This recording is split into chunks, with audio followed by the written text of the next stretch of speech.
Hello everyone, welcome back to my channel GMB Show. I hope everyone is having a wonderful day.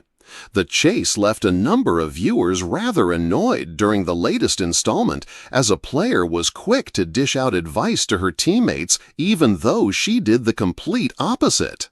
The Chase fans were left unimpressed with a particular player during the latest episode of the hit game show, as she advised players to go for the higher offer despite the fact she went low.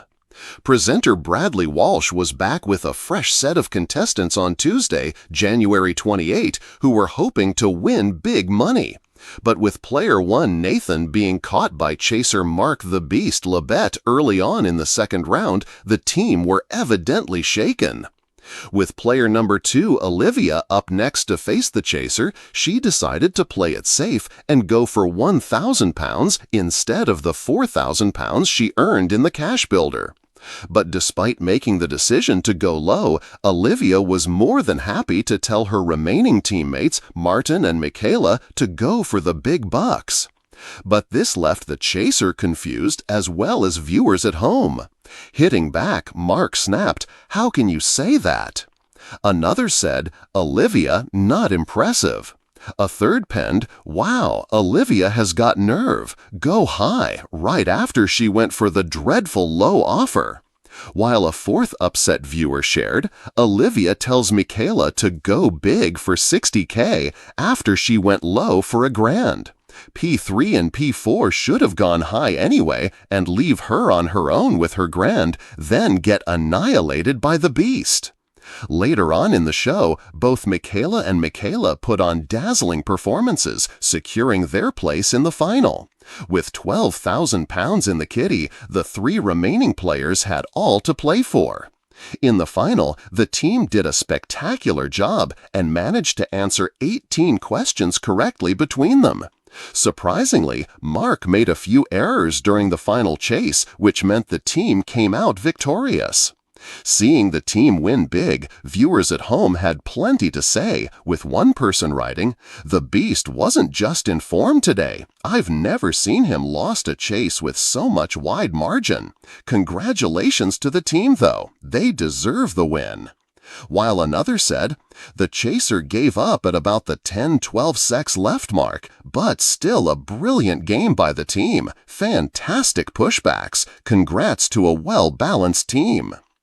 Anne Hegarty adjusted her glasses, the corners of her mouth twitching as she watched the contestant on the other end of the table.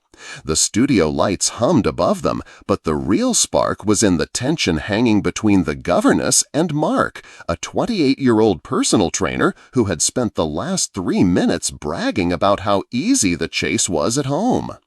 "I get all the questions right, Anne," Mark said with a cocky grin, arms folded across his chest. "My mom says I'd beat you."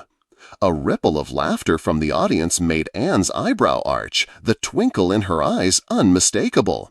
Bradley Walsh tried to stifle a chuckle, glancing between the two like a child witnessing an argument between a head teacher and a student. "Oh, your mum says that, does she?" Anne purred, leaning forward slightly. "I suppose it's very easy to get the answers right from your sofa when the only stakes are a cup of tea." Mark opened his mouth to speak, but Anne continued with a perfectly timed pause, "But let's see if you can manage that with 20 grand on the line while wearing that shirt." The studio burst into laughter as Mark glanced down at his floral shirt, the color rising in his cheeks. Fans immediately took to social media, screenshots flooding timelines with captions like, "Anne, have some shame, AA." She shut him down and did it cheekily. Mark is finished before the final chase even starts. Bradley wiped tears of laughter away, muttering, "You'll never wear that again, mate," while trying to continue the game. But Mark, determined to regain composure, threw back, "I reckon you're scared, Anne." "Scared?" Anne tilted her head, her eyes narrowing with a playful glare.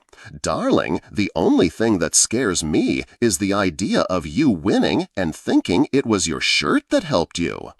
The studio howled again, Anne sitting back, satisfied with her precise swipe. Fans at home were glued to the episode, flooding hashtags with reactions, memes, and calls for Anne to get her own comedy show.